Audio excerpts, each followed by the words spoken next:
I felt and saw this presence of something like a ghost. As I was reaching for my keys, something growled at me coming out of the basement. It was bad energy. I was sort of feeling like I was letting Satan out of hell. I saw out of the corner of my eye what I thought was the girl falling off the roof. I couldn't think. It was so loud and I was so terrified that I just froze. I'm not calling for that. I'm calling because I'm freaking out here. I felt this presence trying to push itself down on top of me very violently. It would not go away. It was freaking me out. I look at my arm and it's got a scratch on it.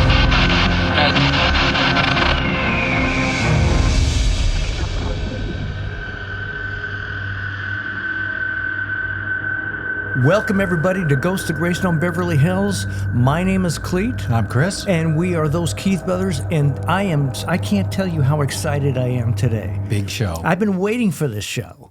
But it's not only this show, it's the next 3 shows, really. Because you know why? I do know why. Tell me why. It's the basement. It is the basement, and this place, this location. It's not a joke. No. The basement. Oh, listen to you now well, suddenly. I'm saying for stories. Shut up.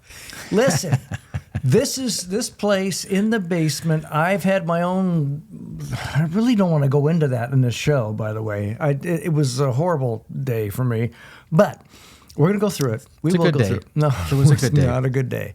And so we're going to go through all the stories in the basement. And God, we have a good one. First of all, go ahead. A couple Go ahead. things. One, make sure you stay tuned for the mystery sound, because it's a good one today. It's one of the better ones. You won't believe. I don't, but maybe you will. I don't remember what it is. No, it's a good mystery. Okay. It's a great one. Cool. And this is a fantastic show. I wanted you to talk about what back in the day.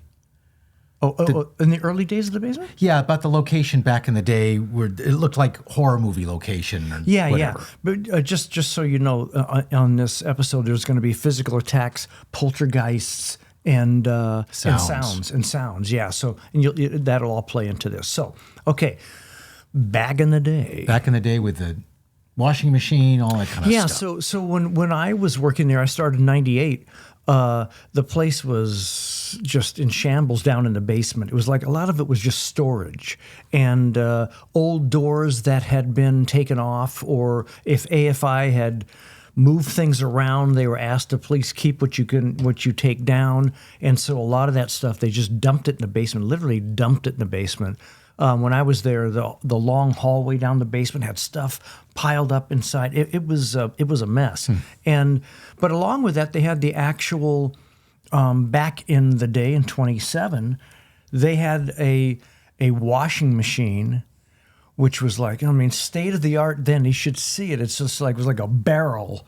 They throw the stuff in, just roll it around. And then they had a dryer as well, a clothes dryer, which was a huge, gigantic, piece of machinery that was metal, and you would pull out the side with the handles and put the clothes inside and put it back in, and it had a warmer in there. Circulating air. Yeah, circulating air. So anyway, it was kind of a scary place. It did, and especially like in the boiler room where there's a furnace, and also the workshop. They had a workshop. They had a workshop. But what's the swamp cooler? They have a huge swamp for cooler. Air conditioning. Right, that was their air conditioning back then, man. Right. So, and the heater that they had throughout the house, which had certain vents within the rooms, was from this huge furnace that they had to stoke it constantly, especially in the winter. They had a guy down there who just stoked.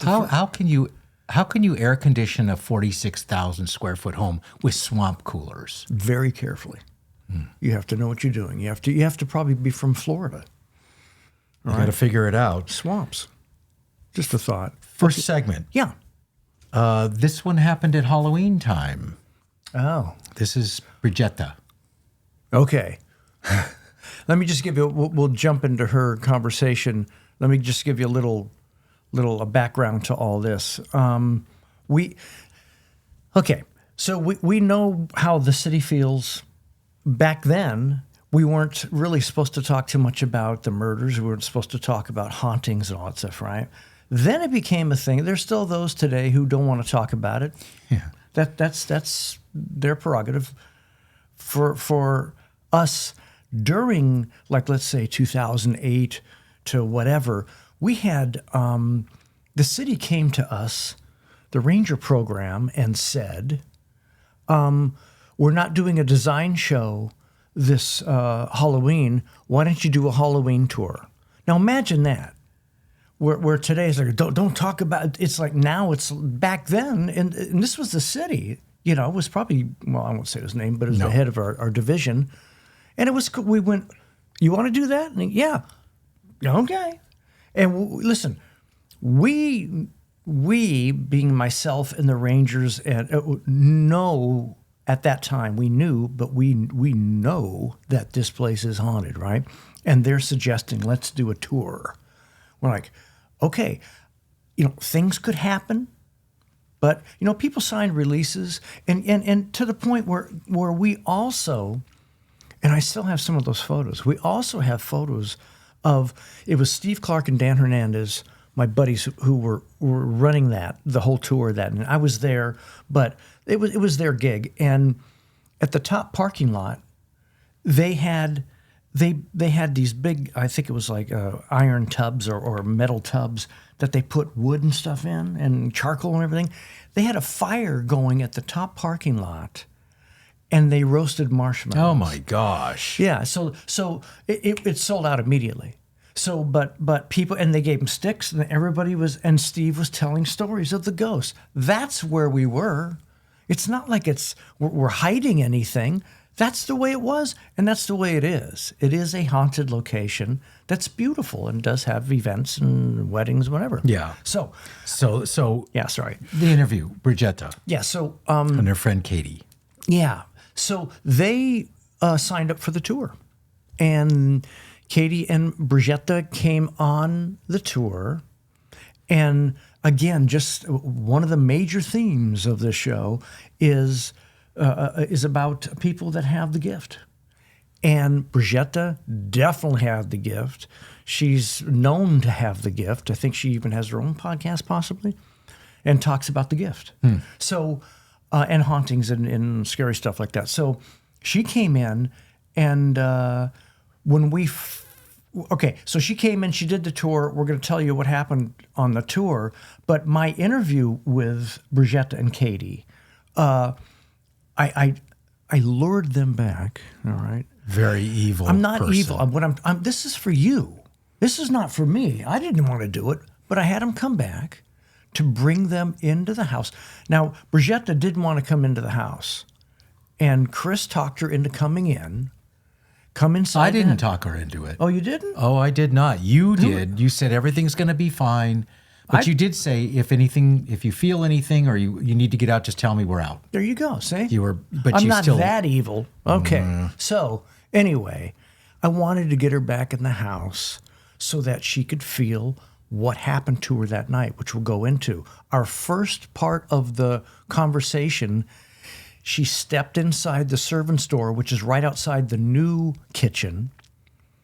And there's a stairwell that leads down, then we go into the basement. So we're just right inside by the new kitchen, having a conversation about that day. And then I get her, or Chris got her, and Katie to go down into the basement by the boiler. All right, well, let's start with the first one. Let's go with the first one. Where we're right inside. Of course. Okay. I said, I don't want to be in this room. And I said that to him, and he made me stand in there. Whoever the guy was, the ranger.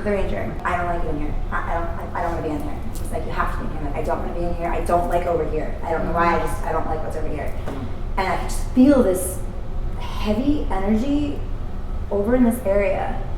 And you're making me be in here, and I'm really uncomfortable, and I don't like it. And I could feel that energy that was in there, whatever it was. And so I had forgotten like how much time had gone by since I was like grabbed, and I guess it was a couple minutes because the whole crowd was in there at that time. And it was just so weird because I'm standing there and I could feel my hat moving, and it like felt like cold, wet, like I can't explain it. Grabbed my ear, and it was so violating. It freaked me out, and it almost like lifted me up. It felt like, and I've never had anything. It was like slimy, cold, wet. I can't even explain it. It felt like a huge energy. I thought it was like a male energy, but I don't know. I got out of there so quick. Yeah, and you guys made me come back, and I didn't want to be there in the first place because I just knew something was gonna happen. Okay. I could feel it. But it grabbed my ear. It was cold and slimy. I can't explain what it was very cold. But it felt wet and slimy. Like I can't explain like what it would feel like. Almost like my snake. In a way, I have a snake. Mm-hmm. Almost like that, but more wet. Mm-hmm. And it was like a whisper too. And like damp, like a cold air. Yeah. Wetness. Yep. And I just remember feeling so like, oh my God, it's in my ear, it's inside me, get out, you can't be in me. Mm-hmm. You know, and I just felt like, I don't know what it was trying to do. I mean, obviously get my attention. And then it's like, okay, well I know you can hear me, or I know you know I'm here, so now I'm gonna do something else. But it felt not good. Like it didn't feel like it wasn't a child, it wasn't loving, it wasn't like, hi, here, I'm here. Mm-hmm. It wasn't that. It was heavy. Intense energy, like almost mad, like angry in a way. I don't know why.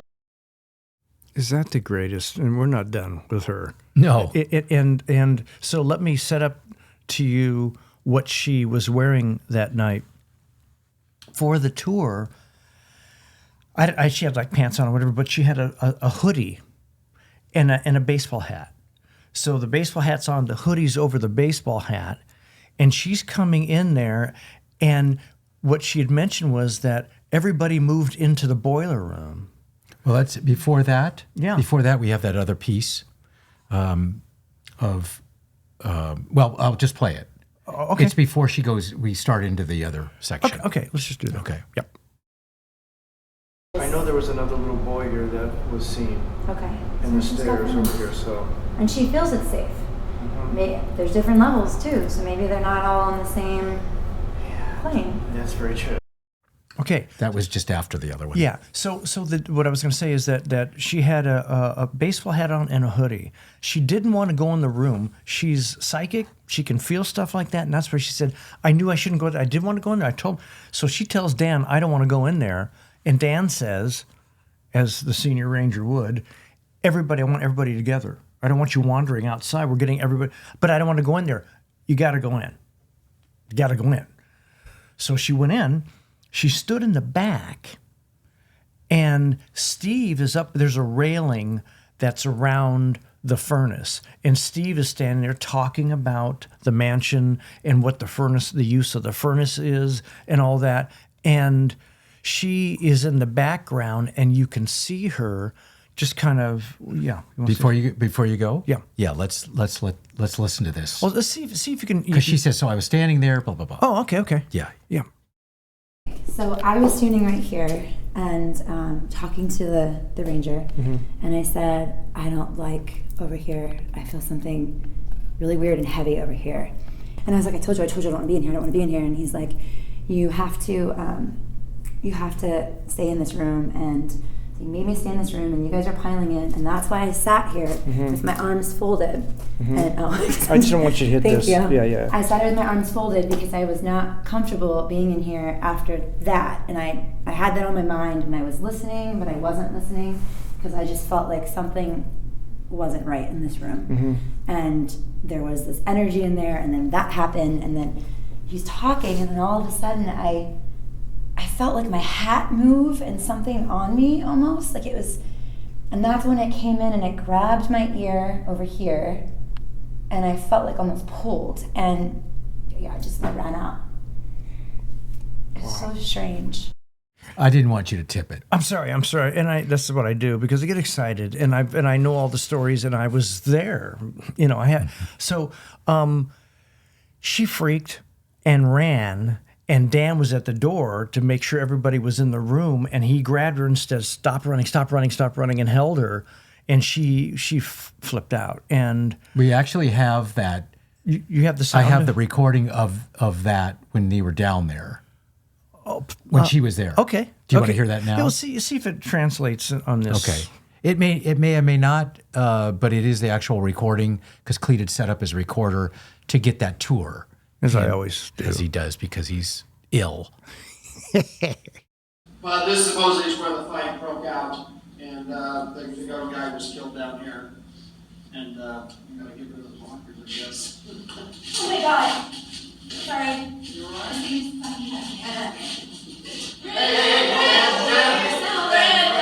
Yeah, you guys, that's what we don't want. We're fine. Okay, explain what happened. Yeah, that's that. I forgot I had that, and that is she's standing in the back, and she feels this thing come up her sweatshirt inside the hoodie, and grabbed her ear. When it grabbed her ear, it turned her hat. That's why it's a physical attack. It's not just grabbing her ear that's slimy. It moved her hat. And then she went I never knew that. Yeah. Never heard that. Yeah. And she went like this and went, oh my God. And then she's bolting for the door. That's why Dan intercepts her, and then kind of chaos starts happening. Everybody's like, what's going on? And it scared a lot of people. Steve was giving the tour. Yeah. Right? He's the one at the beginning. Yeah. Did he talk about it at all afterwards? I just thought of that.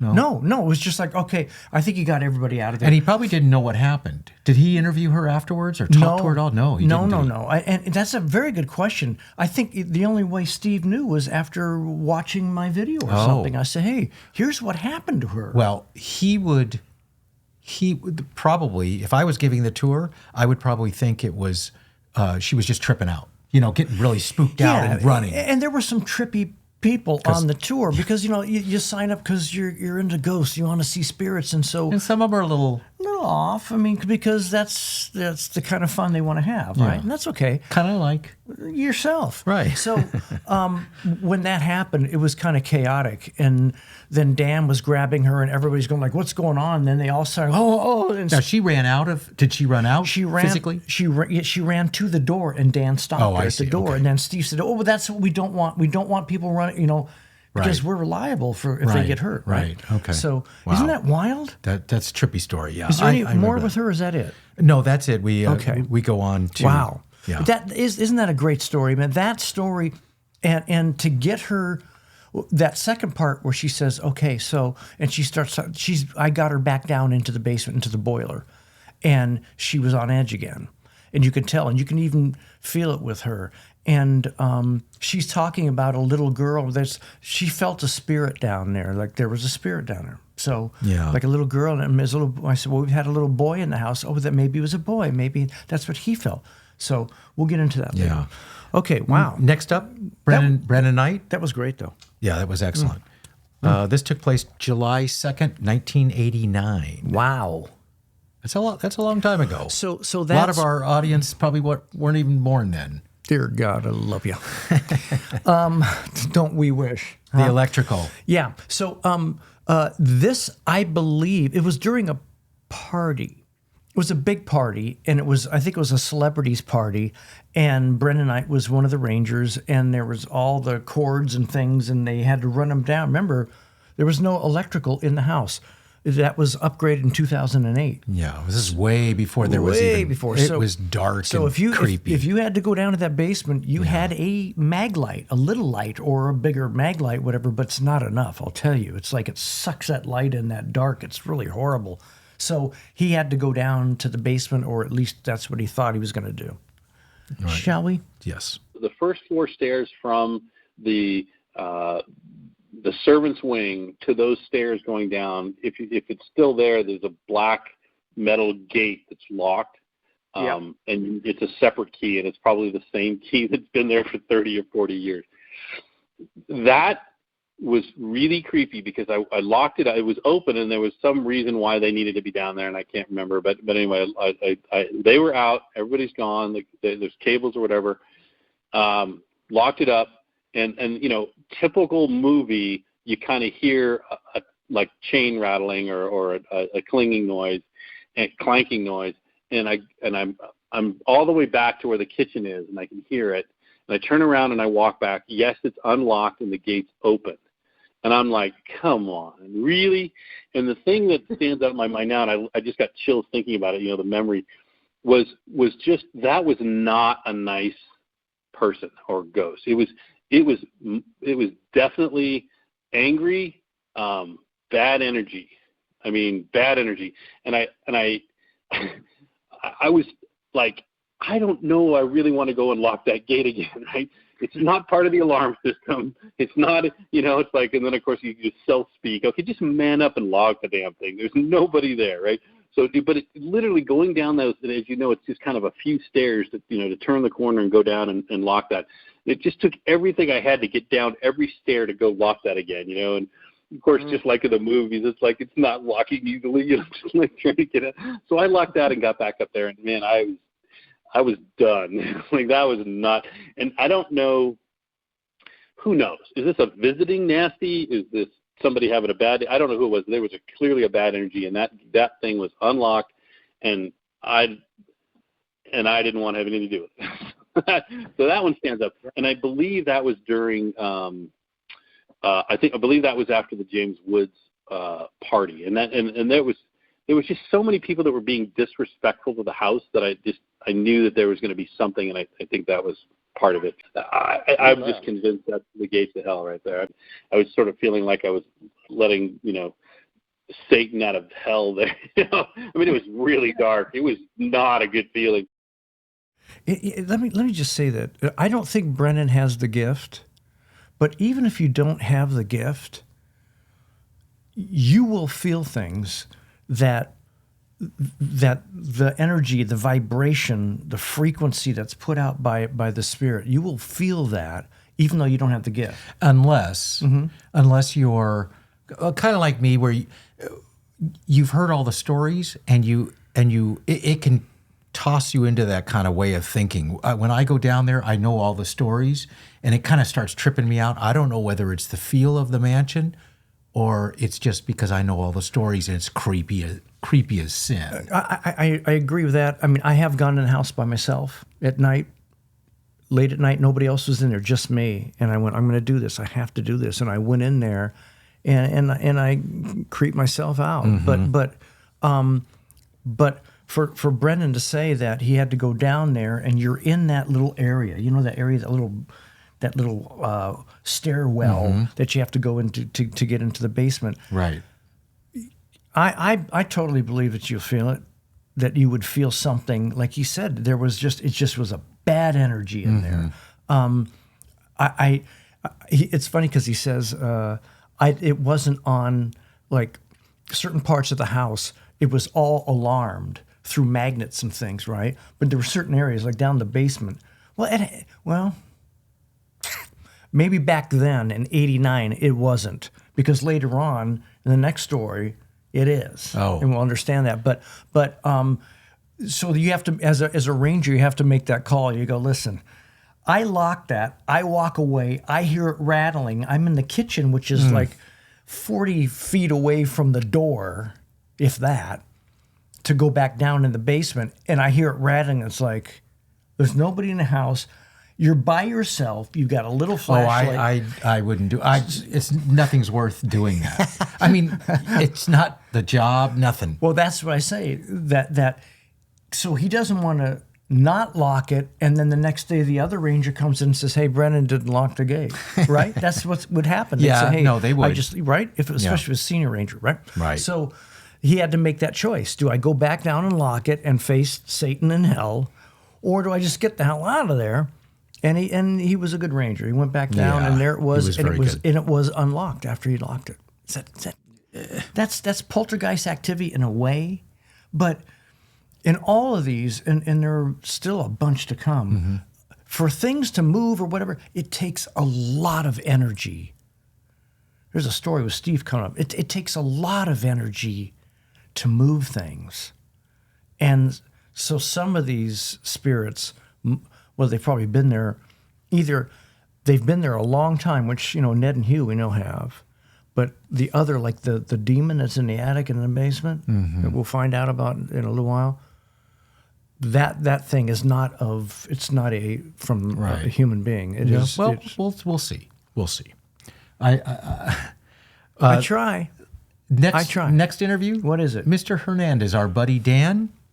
It's about the door that leads down. I mean, there's a lot of stories about this, right? Yeah. So, this is. You think they're trying to lure people in down there? You don't think that, do you? No. Well, all right. Well, I mean, listen. If they're hearing chains rattling, that's true. Here at the gate. Why would the chains rattle? Unless they're opening to lock them in. How do you open a lock? By the way, that I don't get. That you got me on that one. So anyway, Dan has to. I'm gonna he'll tell the story. Yeah, he's outside. Thank you for that. Wow. We didn't have much going on here at Greystone. It was empty. The calendars were empty. The mansion was always armed. That's the way we were trained, to have the mansion armed throughout during the day. It was a quiet Sunday. This was probably 11 a.m., 11:30 a.m. I was outside. The police dispatch calls me because our alarm company was connected to our police department direct. So I was outside, and the police dispatch calls me on the radio saying, Greystone Ranger, come in. And I respond, Greystone Ranger. They said, the alarm's going off. So I said, 10-4, I'll check it out. So I went down to open up the front door. I shut off the alarm. I looked at the zone that was triggered, and it said broiler door. And that's the basement door. So I walked down to the basement door, and it was ajar. The mansion could not have been armed with it open. It would say, not ready to arm. So the ranger who had armed it last could not have armed it. I didn't think anything of it. I closed the door. I went to the alarm panel. I reactivated the alarm, walked out. I was patrolling on foot in the park. About a half hour later, same exact things happened. The police dispatch calls me, Greystone Ranger, the alarm's going off, do you need assistance? I said, no, I'll just go check it out again. Open the front door, the alarm's going off, I shut it off, looked at the zone that was activated or triggered, broiler door. I walked down to the basement door, it's ajar. After I just closed it. And how much is a jar? 6 inches. Really? Yeah. So it's not like a wind could blow it open. No, because it's like a closet door. It latches shut, and I made sure it latched shut when I closed it. So that was my first experience here, and that's when I knew this place was active. Because I had heard stories from the Rangers that had trained me, when I started in 2000. Yeah, there's some activity going on here, but I was a skeptic. I didn't think about it. But then I knew this place was active. And let me say something before you start in. Yeah. Dan, he is so thorough that especially when the police call and say, you've got an alarm issue, he goes down there. He wouldn't just take it flippantly. He would make sure that thing, like he said, was latched and shut, firm, because you don't want to have the cops calling constantly saying, do we have to come up there? I think they end up having to pay if they, I don't know. Yeah, that's correct. Is it? And Dan's new. He's a new ranger. Oh, so he's even gonna more be so. Like, I got to make sure I do this properly. This will go throwing up the flagpole Right. to my supervisor. Right. And so for him to do that, to close it, and by the way, there's no, listen, inside this house, there is no air, and back then that Dan's talking about, there was no air conditioning at all. Right, and there's now air conditioning and little vents up above, a big, huge thing they put in. Back then, it was the swamp cooler, and it was no longer in use. So There's no air whatsoever. You close those windows, you close all the doors, everything in the basement, there is no wind, no nothing. Yeah. So for that to happen... there's never any air down there, but there's certainly not enough to unlatch it. Yeah. So I know that. Yeah.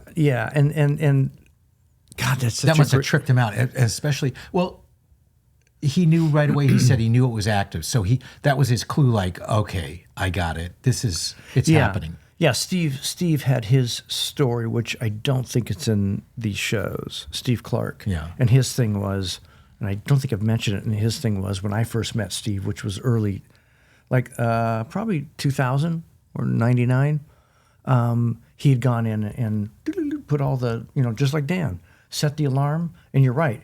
If the alarm was thrown or whatever, went off, that they'd send out police, and the police would charge our division for that, for having to come out there. City to city charges, they don't like those. Yeah. So Steve went in and made sure everything was cool. He's brand new, puts on the alarm, closes the door, walks out, and looks up to where it's, I was going to say our break room. I'm no longer there. But the break room is, which is in the servants' wing, a window is open. And he's like, I checked that. We don't have that story in this? I don't think we have it. Well, you're giving it away if we do. Wait, basement, second floor? I'll stop there. I don't think we have it, though. I don't think we have it because it was a very quick little thing. Yeah. But anyway, that's what happened to Steve. You don't want to tell him now. I mean, you've already gone 3/4 of the way. We just get rid of it if it comes up? I don't think it's in here, We could actually hear Steve talk about it if he does talk about it. Instead of your lousy mouth, Instead of you telling the story. How dare you? So, all right. So he went back in, took off the alarm, went back and checked the whole house because he's new. Went in, and these windows, you have to open it like this and turn it like that, and then you can... They're real pain. Yeah, and then you roll them like this, it comes back in like this, and then you lock it. So that's what he did, went back, put on the alarm, walked outside, and it's open again. Yeah, And that's when he talked to me and said, I think this place is haunted. I went, really? That was his first thing that ever happened to him. So what about at the door again? At the basement door again with Che. Remember, Che doesn't want to be in. Well, he's going to tell you how much he doesn't want to be in this house. Just let him tell the story. Okay, he's fabulous. Okay. So again, this is when I first started. It was my first wedding reception, and it was the first time that I'm staying over late. But Steve Clark left, and he left me in charge to the rental pickup. So at that time, our kitchen was outside at AFI lot. And we had to turn the light on by going down the basement and turning on the main switch on. We didn't have no light switches here. Everything was down the basement. And I hate it going down the basement. I'm sorry. And I always carry 2 flashlights. I still do. Here and here. So it was 10:30 now, and I had to go down the basement to turn the main switch off. I really didn't want to go down there by myself because that was my first time ever going down the basement by myself. So I asked the rental guys, can any one of you come with me down the basement to turn the switch off? But none of them volunteer. I begged one of the guys, said, can you please come with me? I have an extra flashlight. And he says, okay. So we go down, we go inside the house, and we get to the basement door. There's a wooden door, and then there's an iron gate. So I open the wooden door, unlock the iron gate. I was in front of the guy. I had a flashlight, he had a flashlight. We go down the basement and walking. Even he says, man, this place is creepy. I go, yeah, I told you. So we get down to down the hall. We'll get down the hall. We'll get to the main switch. We turn the power off. We're walking back. He's in front of me. He go up the staircase, and he come to a halt at the doorway. And I'm like, what are you doing? Go. He goes, no, I'm not going. I go, what are you talking about? And then he turns to me. He goes, why is this door closed, the wooden door? I go, I don't know. I went in first. You were behind me. He goes, I did not close that door. I go, I didn't close it. Then who did? He goes, I don't know. So we both were so scared to leave the place because the door was closed behind us. So that I cannot explain what happened that night. But I didn't close that door, and he didn't close that door. Does the door not swing? I mean, when you open No, it doesn't. It does not. You physically had to close it yourself. But we both were scared. We didn't want to go through that other side of the door. We didn't know what was. So I turned the doorknob. I kicked the door open, thinking maybe somebody's behind it, playing joke on us. But nothing was there. But door was closed behind us. I mean, when we were about to go out. That has happened to me. That's creepy. We've had other people talk about being down in the basement and sounds coming toward them, and they just ran out. I heard sounds there too. So, yeah. But I mean, that's when I first started, and ever since then, it just gives me very bad vibes when I go down the basement. I don't like to go to the basement, even still, after 12 years, even with the flashlight, with the lights and everything on. Yeah. So that incident happened to me when I first started. You see what it does to the psyche?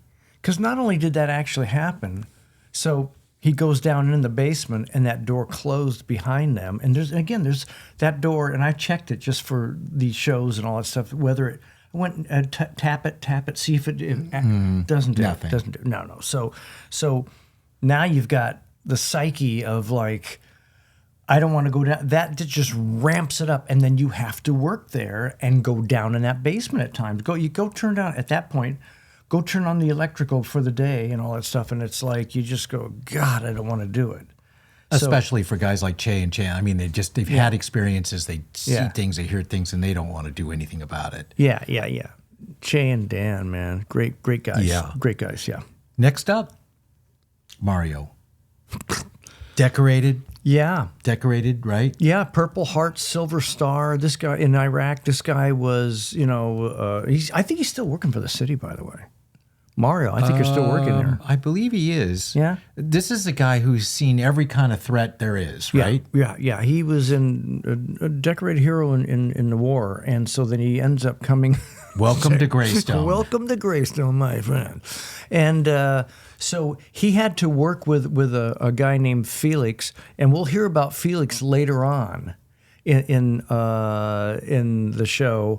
In episode 19. Oh, really? Yes. Felix comes 19. Back. Felix is no longer with the city. I don't know. I think he just escaped. He had two things happen to him that were just horrifying. This poor guy. Well, let's talk about Mario. Let's get into Mario. So Mario's going to tell us about having to go down to the basement and what happened to he and Felix. Let's do that. We get a call to go check a panel at the bottom basement area. So there's like these iron gates that you open up, and at that time it hadn't been renovated, so you would walk down there and you would see just a big hallway with a bunch of like rooms to the sides. Now is that straight ahead, or are you going to go down the stairs and see that? Right, you went down the stairs, you got to the iron gates.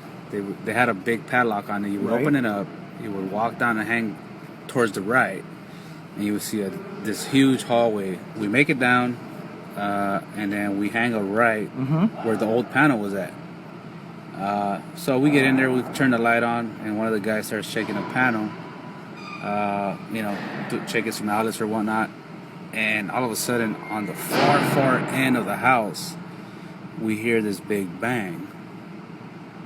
And so we stop, we look at each other, and the guy's like, what was that? I said, it might be a rat or something.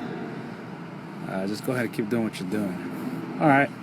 So he keeps, checking the circuits or whatnot, and we hear another bang, which was kind of like halfway towards where we were at, and we hear a scrape on the wall with like a claw scrape.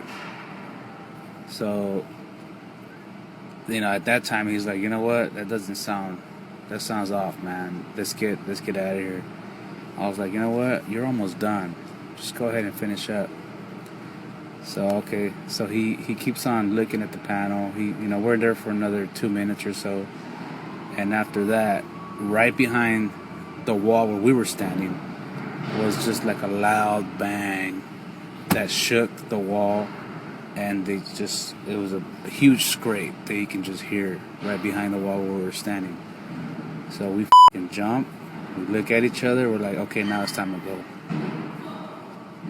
So now, when you say the panel, is that the panel down in the basement? That was the all old, the way. Yeah, that was the old panel before that whole area got renovated. And the scratch on the wall, did it sound like what is it, like fingernails or like a rat, or what was it sounding like? I mean, all the walls are old, like stucco or brick style. So for the what we heard were like claws that were scraping.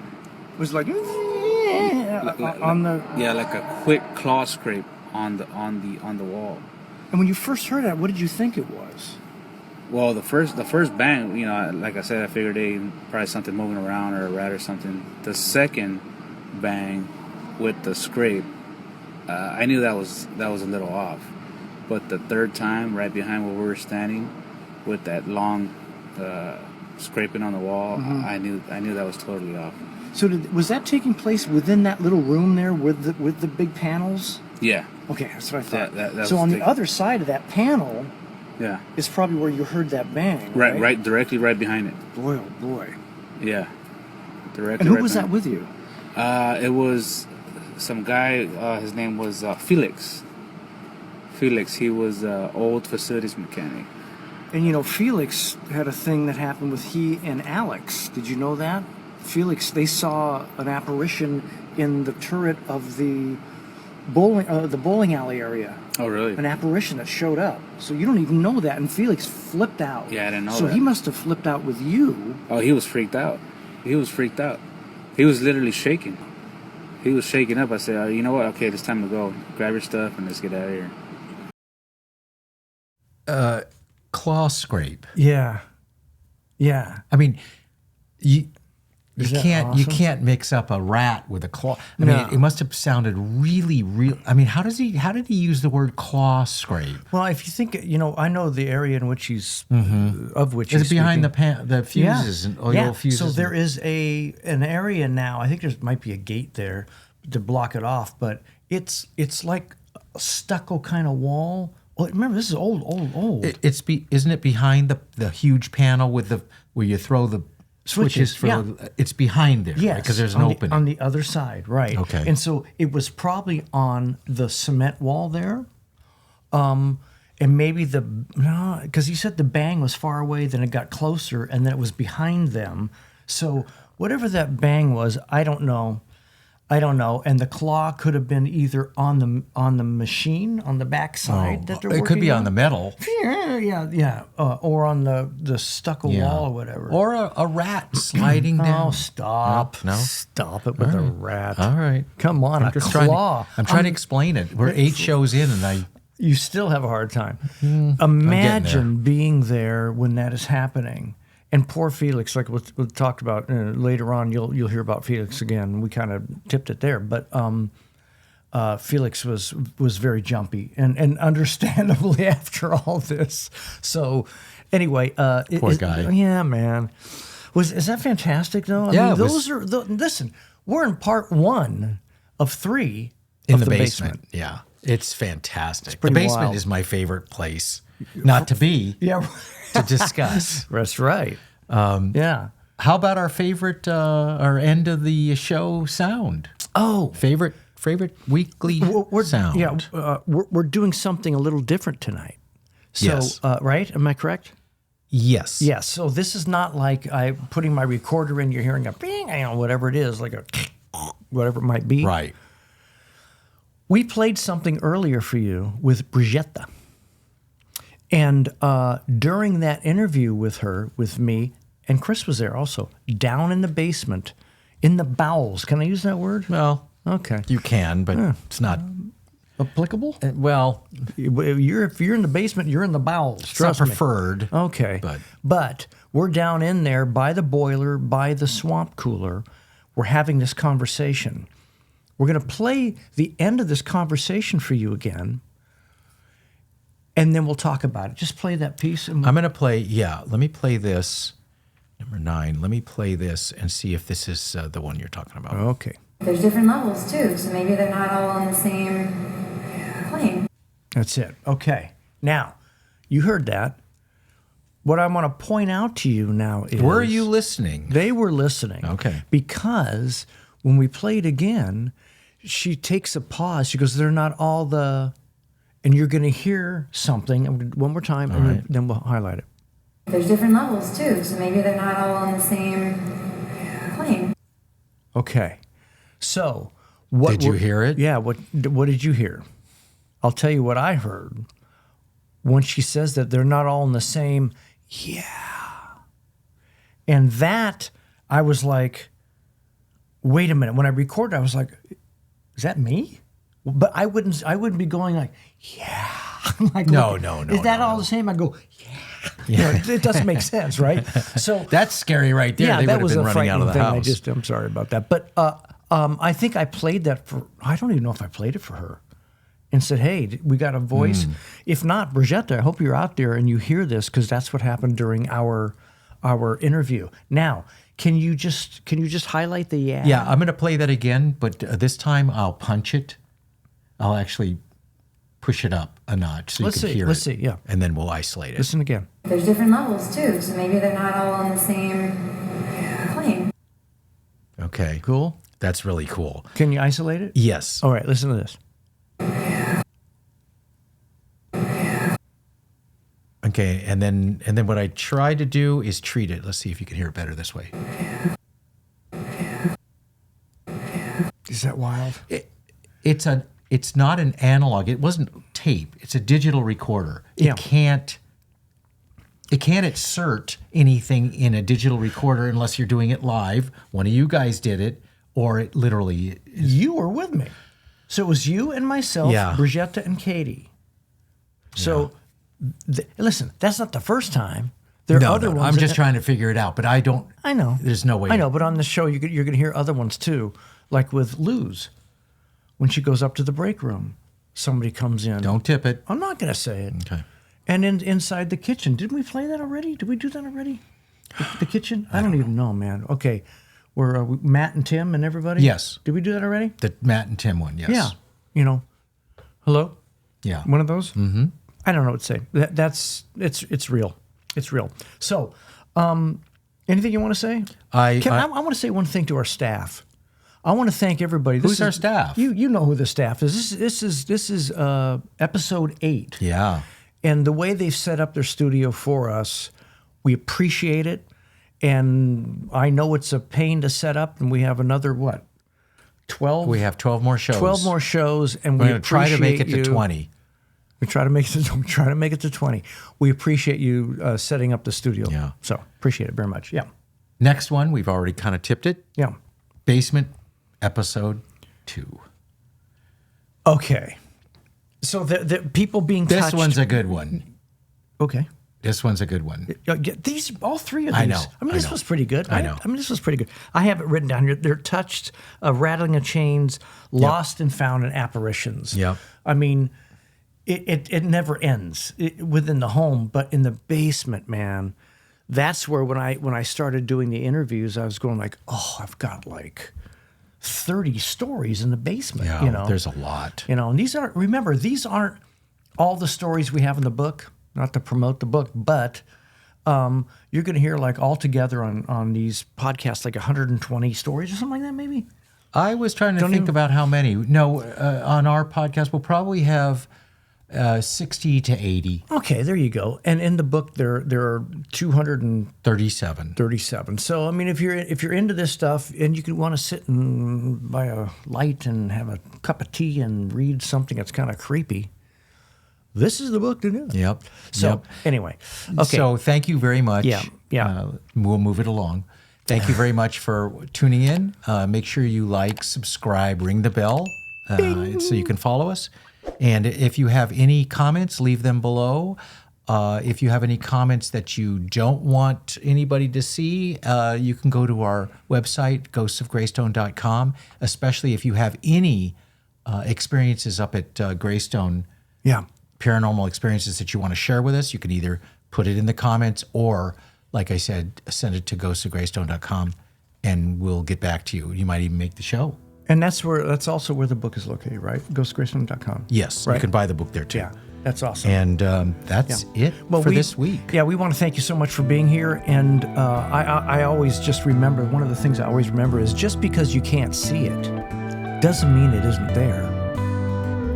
Thank you so much for being here. We appreciate it. 100 horses in 5 freight trains couldn't drag me into that early grave. I've cashed in the mistakes I've made while God rode shotgun from 1,000,000 miles away. I don't wake in sorrow, I don't walk in shame, I don't deal in hearsay, I don't dwell in blame. Sometimes it's best to forget what I know and what they say, but this ain't that time, and this ain't that day.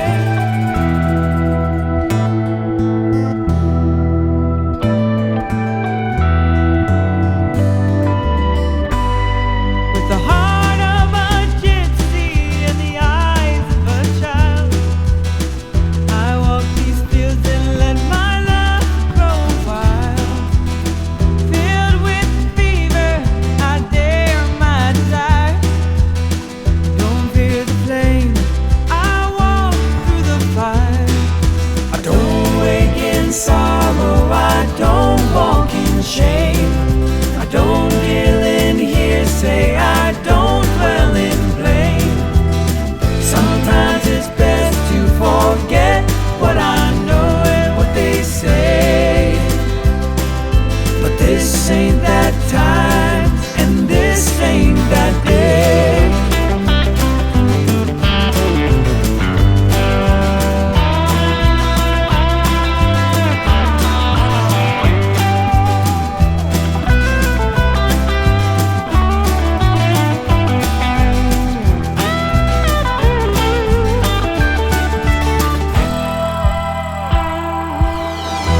I'll keep riding till the trail grows cold, where the hillsides burn, amber and smoke.